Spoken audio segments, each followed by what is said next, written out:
क्योंकि प्रैक्टिस के समय तो हम एक पैसेज को 10 मिनट दें या 1 घंटा फर्क नहीं पड़ता, लेकिन जैसा मैंने कल कहा था कि फाइनल एग्जाम के समय आपको एक पैसेज 1 मिनट के अंदर खत्म करना चाहिए आइडियली।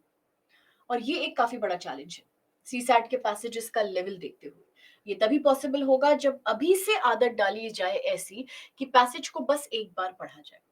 मैंने आपसे ये भी कहा था आज के लेक्चर की शुरुआत में कि 6:30 बजे आपको एक बात की चेतना होगी, आपको एक बात समझ में आएगी जो मैंने आपको बताई थी 6:30 बजे से बहुत पहले, 5:45 के आसपास।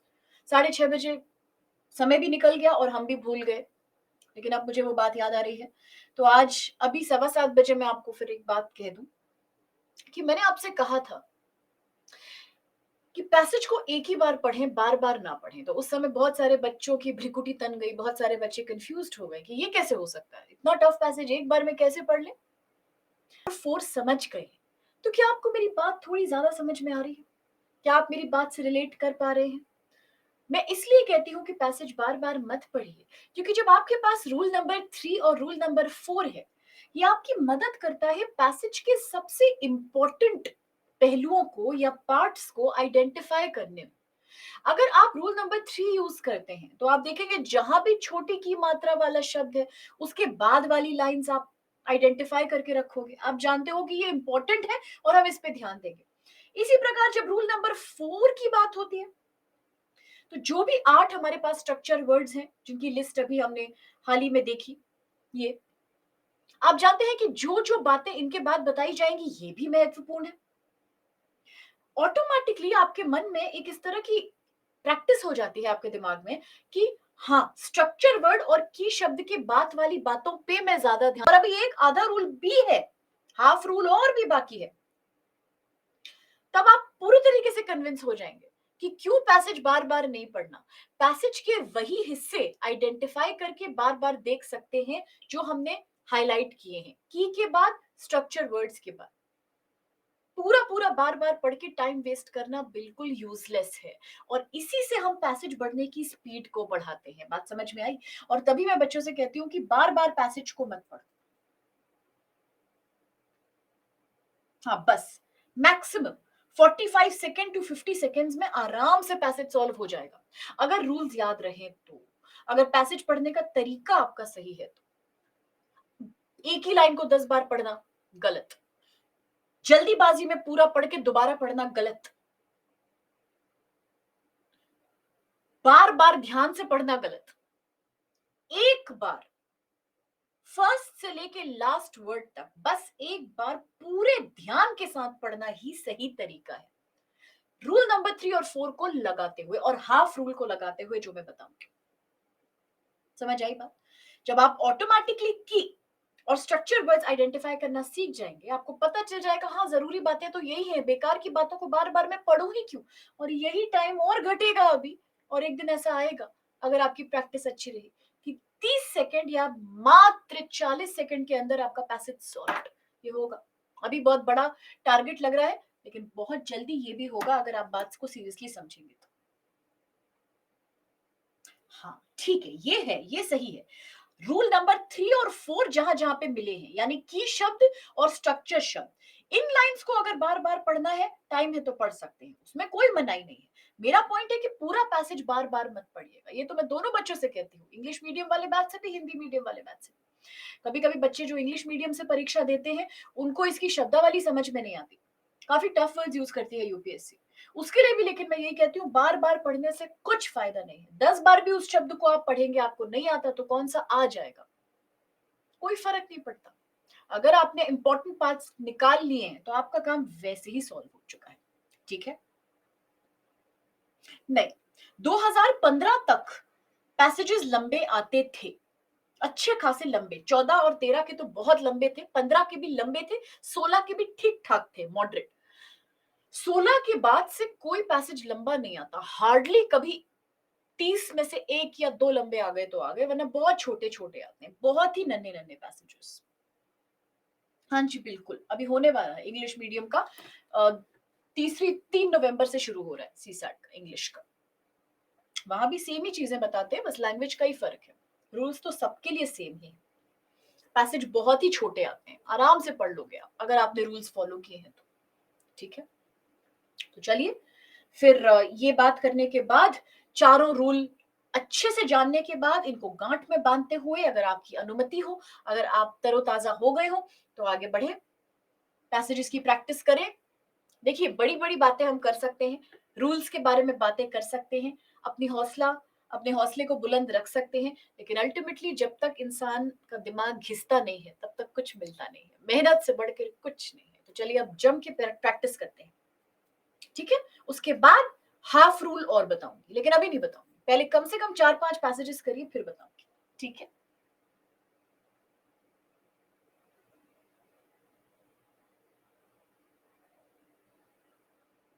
चलिए फिर आगे बढ़ा जाए। बेटा आपको बता दिया जाएगा, मेरे पास अभी शेड्यूल प्रिंटेड नहीं आया है, आपको नोटिफाई कर दिया जाएगा सारे अपकमिंग क्लासेस के लिए, उसके लिए आप निश्चिंत रहो। चलिए, ऑल द बेस्ट। थकान जरूर होगी, लेकिन फायदा भी आप ही को होगा। 2017 सीसैट यूपीएससी का पैसेज प्रस्तुत है, कृपया करके पढ़िए, रूल्स फॉलो करिए और सॉल्व करिए।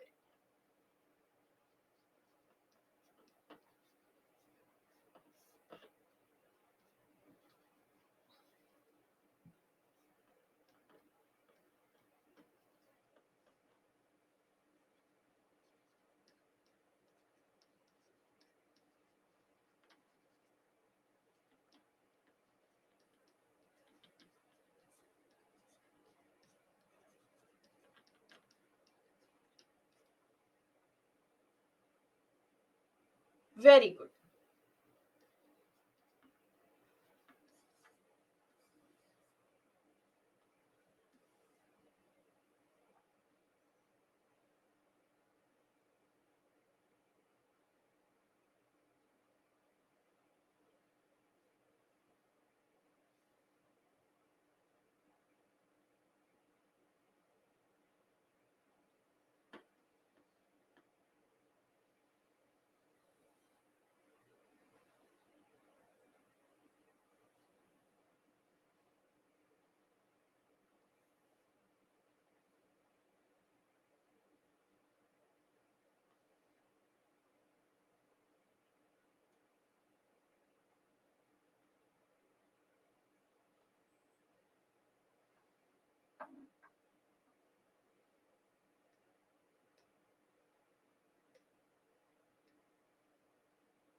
ध्यान से सोचिए, बिल्कुल ध्यान से। आईबीक्यू, आईबीक्यू, निष्कर्ष निकालिए, तार्किक लॉजिकल कंक्लूजन।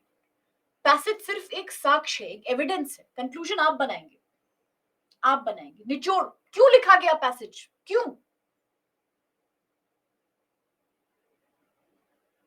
इरादा क्या है लेखक का, रूल्स का ध्यान दें, क्यों लिखा है ये पैसेज, 100 बात की एक बात, निचोड़।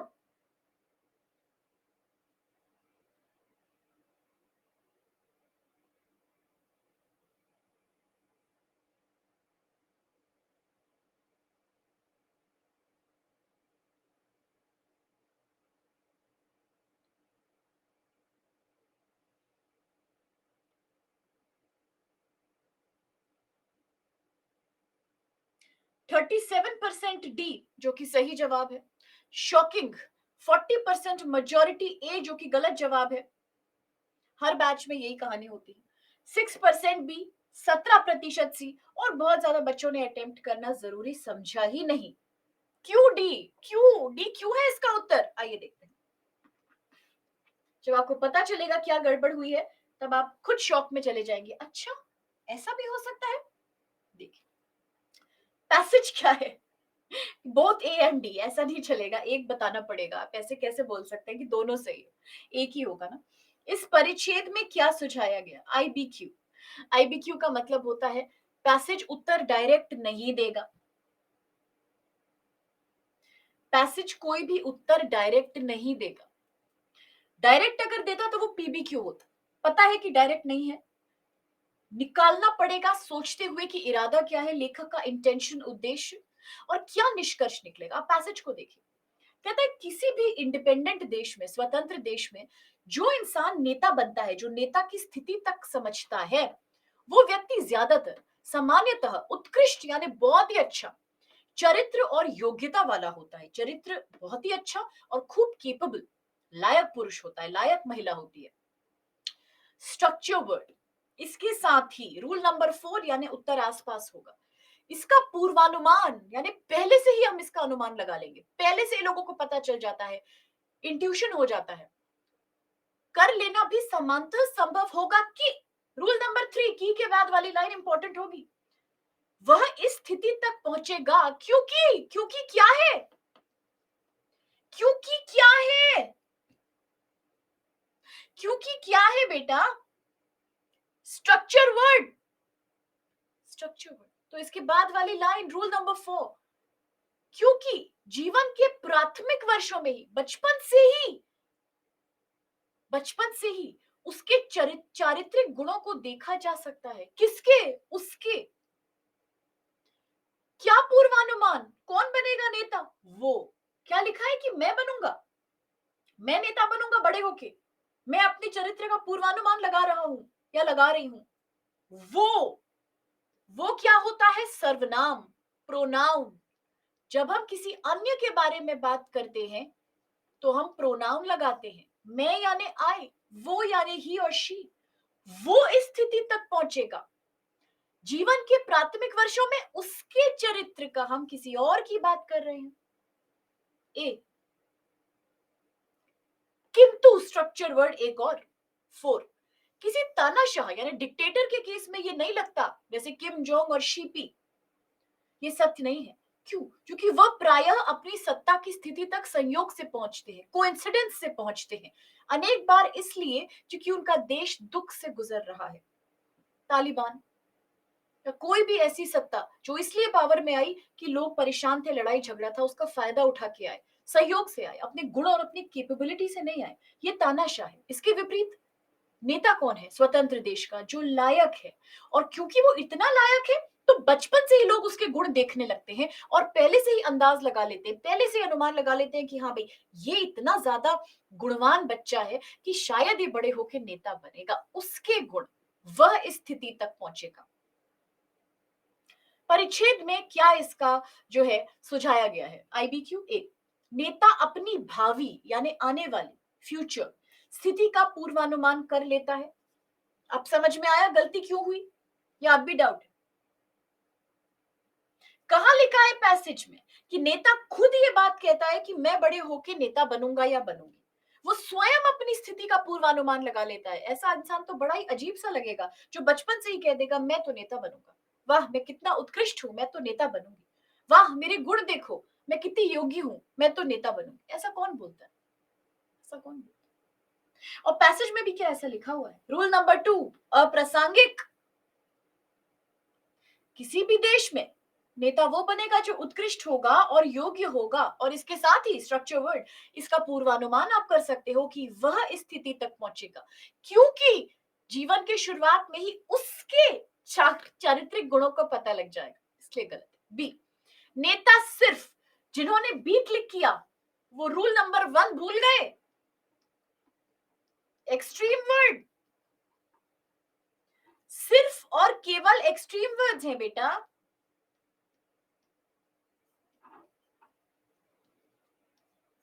यानी ओनली, तो ये कैसे सही हो सकता था? गलत था ना, इजी था ना। सी, किसी भी नेता को इस बात पर ध्यान देना चाहिए कि उसका देश निराशा से मुक्त रहे। क्या लिखने वाले का इरादा या उद्देश्य आपको किसी नेता की ड्यूटी बताने के बारे में था, या ये कहना चाहता था लेख या पैसेज कि एक अच्छा नेता कैसा होना चाहिए?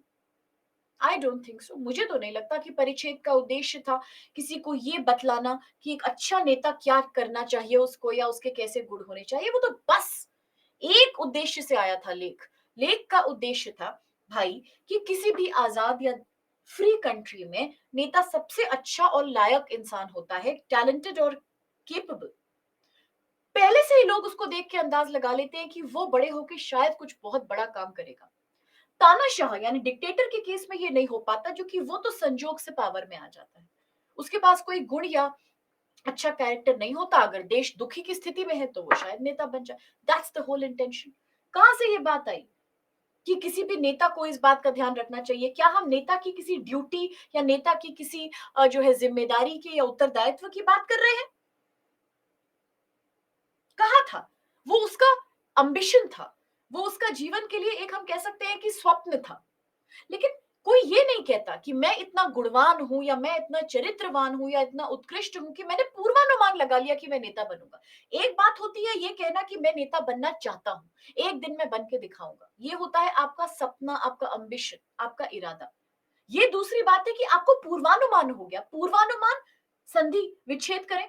पूर्व अनुमान, पूर्व अनुमान, पहले से होने वाला, pre hand, presumption, presumption in English. पहले से आपको होने वाला हो गया है इस बात का अनुमान कि ऐसा होगा। इंट्यूशन होगा। इंट्यूशन नहीं हो सकता ऐसा। इंट्यूशन तो बाकी लोगों को ही होगा देख के कि हाँ, इसके अंदर कुछ तो विशेष बात है। कोई बात नहीं, आपको समझ आ गया ना बेटा, बस ये इंपॉर्टेंट है। इसलिए डी इसका सही आंसर है। Very good. ऐसी बात इन्होंने कह दी, ऐसी बात इन्होंने कह दी कि अब मैं क्या करूं। बहुत ही मुझे विकट स्थिति में डाल दिया मैडम आपने। अब मुझे रूल नंबर हाफ बताना पड़ेगा। देखो ये क्या कहती है, मैं नाम नहीं लेती, मेरा उसूल है, लेकिन देखो इन्होंने क्या कहा। कहती है मैक्सिमम इन्फरेंस बेस्ड क्वेश्चन का जो आंसर होता है वो पैसेज की लास्ट लाइन या क्लाइमैक्स में होता है। अति सुंदर। तो गोल्डन रूल नंबर हाफ मुझे देना पड़ेगा। गोल्डन रूल नंबर हाफ जो कि हमारा लास्ट रूल है वो कुछ इस प्रकार है कि किसी भी गिवन पैसेज में जो लास्ट टू लाइंस होती हैं, जो पैसेज का कंक्लूजन होता है, अधिकतर आपको टीबीक्यू और पीबीक्यू के आंसर्स उसके आसपास मिलते हैं। इसीलिए जब भी किसी पैसेज को पढ़ें तो उसकी लास्ट की 2 या ढाई लाइनों पे विशेष रूप से ध्यान दें। बिकॉज नॉर्मली आप देखोगे, हमेशा नहीं लेकिन अधिकतर टाइम्स, कि आंसर्स हमेशा क्लाइमैक्स या कंक्लूडिंग पार्ट में होते हैं। बहुत ही अच्छा कमेंट, उल्लेखनीय ऑब्जर्वेशन। ठीक है, so this is a very good observation. और हमेशा आप देखेंगे कि हमेशा पैसेजेस की लास्ट लाइन में उसके आसपास आपको आंसर्स अवश्य मिलेंगे, फिर चाहे वो कोई भी पैसेज हो। ठीक है,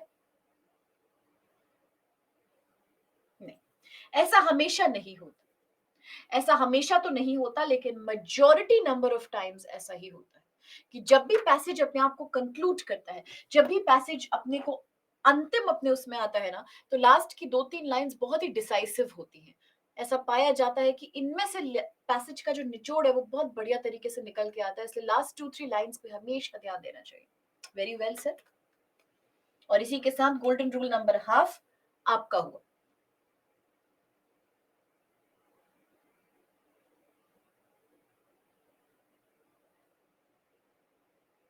इज दैट क्लियर? इसलिए इसको हाफ कहते हैं क्योंकि इसका जो रिजल्ट है वो 100% नहीं है, क्योंकि सारे पैसेजेस में ऐसा नहीं होता, बट होता है, मेजोरिटी में होता है। 60-65 पैसेजेस में ऐसा होता है। साफ सी बात है, मैं झूठ नहीं बोलती, मतलब पढ़ाई लिखाई के मामले में झूठ नहीं बोलती, ऐसे तो महात्मा गांधी तो कोई नहीं होता। Rule number 1 99.5% accurate. Rule number 2 100% accurate. Rule number 3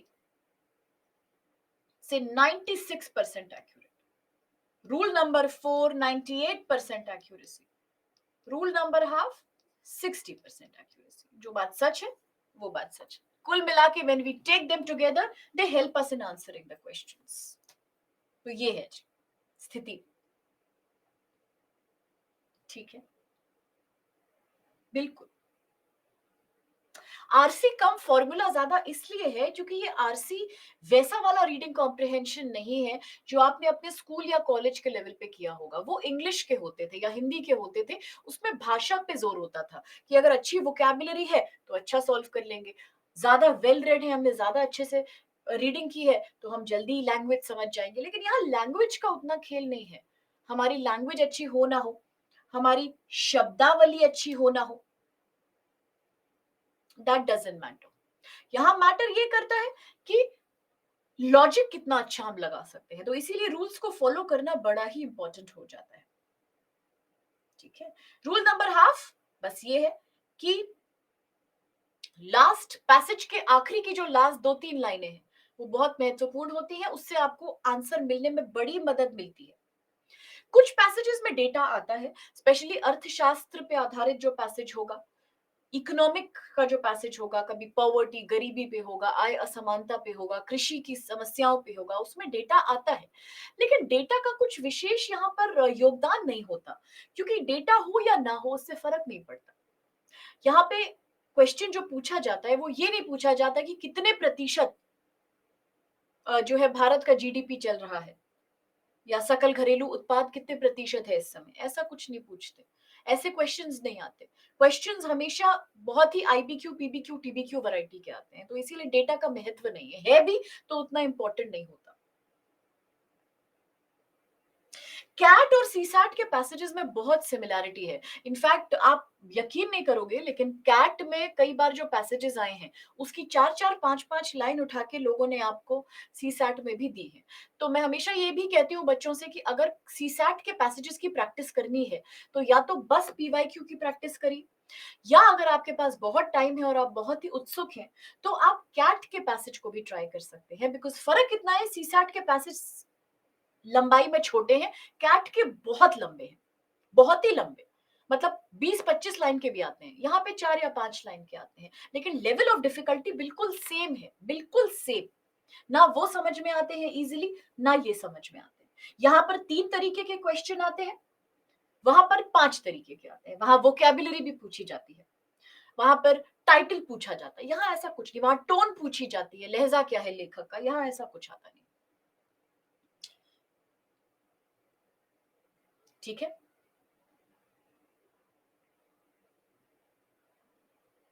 is that clear? पड़ी गति यानी परिस्थिति,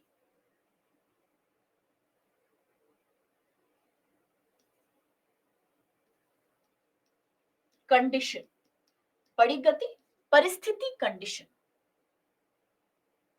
एमबीए एंट्रेंस एग्जाम की मैं बात कर रही थी। नहीं नहीं नहीं, आपको हर साल सीसैट के एग्जाम में तकरीबन 19 से आप ये समझ लो 25 के बीच कितने भी पैसेजेस आएंगे, और इनमें से आधारित क्वेश्चंस आएंगे। कभी कभी एक ही पैसेज पे 2 या 3 क्वेश्चंस भी आते हैं, तो क्वेश्चंस होंगे लगभग 27 से 30, और पैसेज होंगे 19 से 25 के बीच। कुछ भी कई सारे छोटे छोटे छोटे छोटे पैसेज आते हैं। 4 पैसेज आएंगे, 4 मैथ्स के क्वेश्चन आएंगे, 4 रीजनिंग के क्वेश्चन आएंगे, फिर 2-4 पैसेज आएंगे, फिर 2 मैथ्स रीजनिंग के क्वेश्चन आएंगे, डेटा इंटरप्रिटेशन के आएंगे, फिर पैसेज आएंगे। इस प्रकार से पेपर का पैटर्न। समझ आई बात?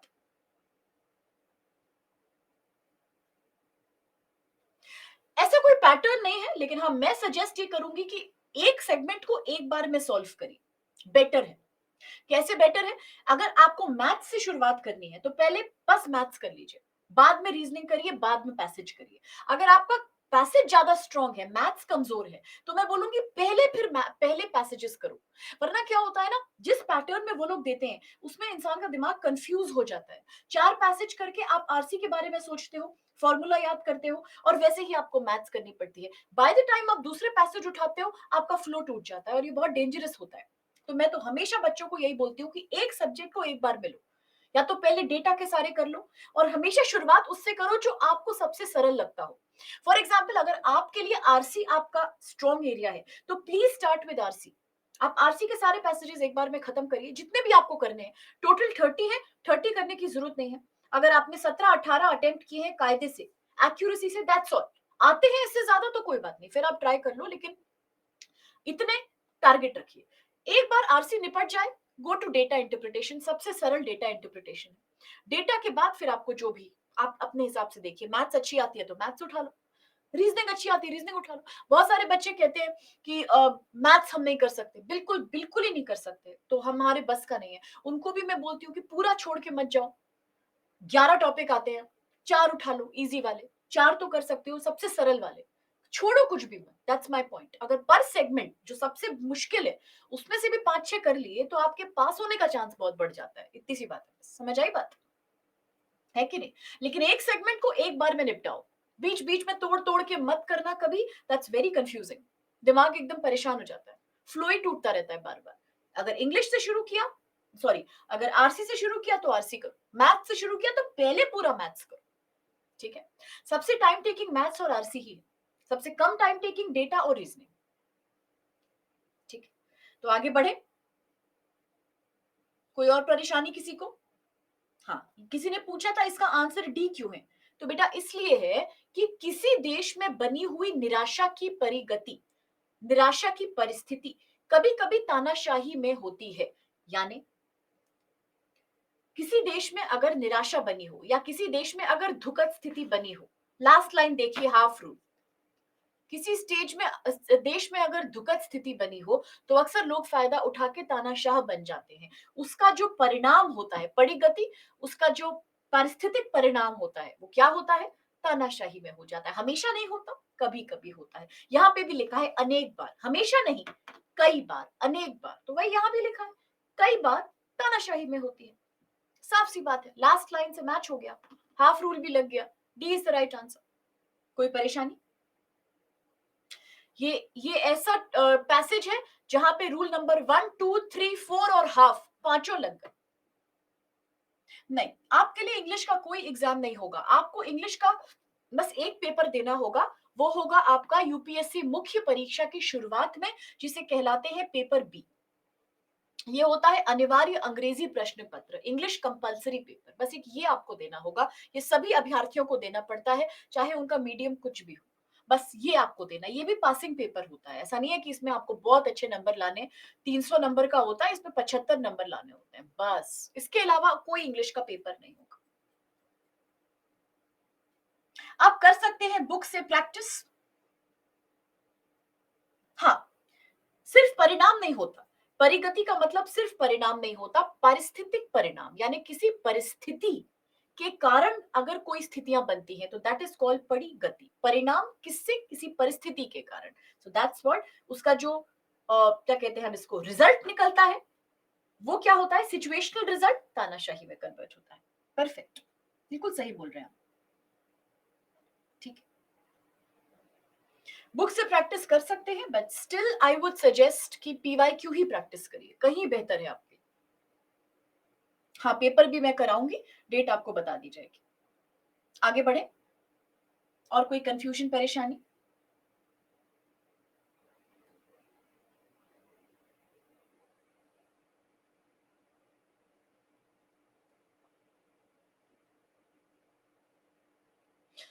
ऑनलाइन मिल तो जाते हैं, अदरवाइज आप एक बुकलेट खरीद सकते हैं सी सैट के प्रीवियस ईयर क्वेश्चंस की, हर बुक स्टोर में मिल जाती है, अमेजोन से ऑर्डर भी कर सकते हो आप।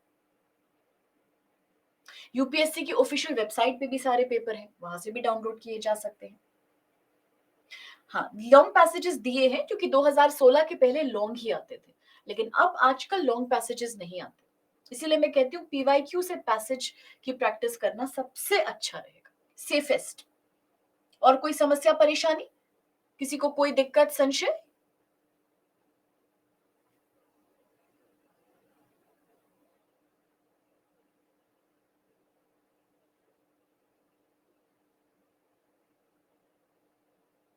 ठीक है, आगे बढ़ते हैं आप। वेरी गुड, तो आगे बढ़ते हैं।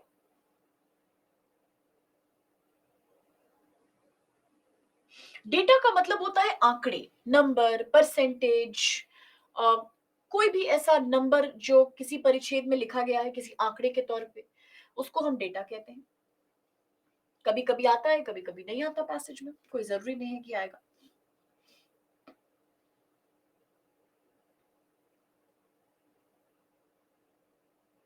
हाँ, आप कर सकते हैं, बिल्कुल उसको करिए, ठीक है। तो ये पैसेज आपका काफी लेटेस्ट पैसेज है बच्चे, ये आ रहा है 2022 से, बड़ा ही हालिया पैसेज है, 2022 का क्वेश्चन है, निम्नलिखित में से कौन सा कथन गद्यांश के लेखक के संदेश को सबसे अच्छे से समझाता है? अगर आपको याद होगा, सभी बच्चों को कल का लेक्चर याद होगा, तो मैंने कहा था टीबीक्यू जब आता है, थीम बेस्ड क्वेश्चन, वो आपसे पूछता है मुख्य विचार, केंद्रीय विचार, सार या क्रांतिक संदेश। संदेश का मतलब होता है पैगाम या मैसेज। मैसेज हमेशा बेटा टीबीक्यू होगा। वेरी गुड, क्रिटिकल मैसेज, क्रांतिक संदेश। तो क्या होता है ये संदेश, क्रिटिकल मैसेज? ये होता है मुख्य विचार जो बस एक होता है कि परिच्छेद क्यों लिखा गया। यहां आपको परिच्छेद के लिखने के पीछे का कारण ढूंढना है। मैं रिपीट कर दूंगी, आप टेंशन मत लीजिए। एक बार इस पैसेज को देखिए, we will repeat everything, don't worry. TBQ, theme based question, परिच्छेद के पीछे का कारण बताइए। इजी है, ध्यान से पढ़िए।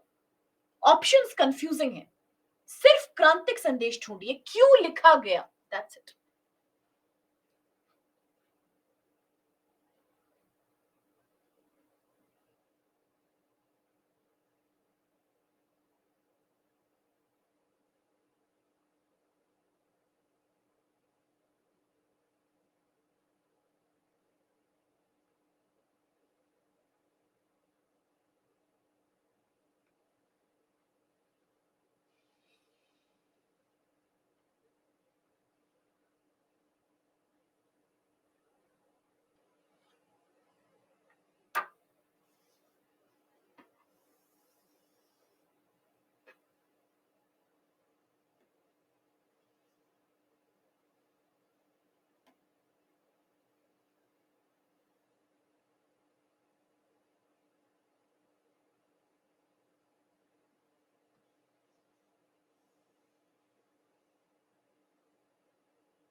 ओ, सॉरी सॉरी।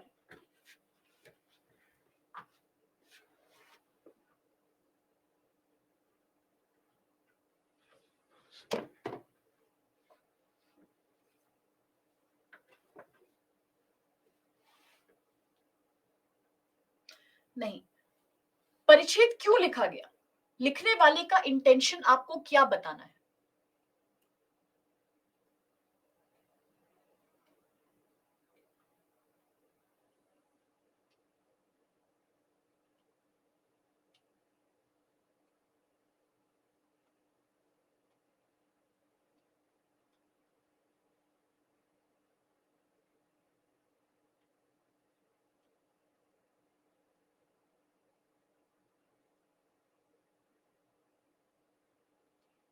15 से 16। Very good.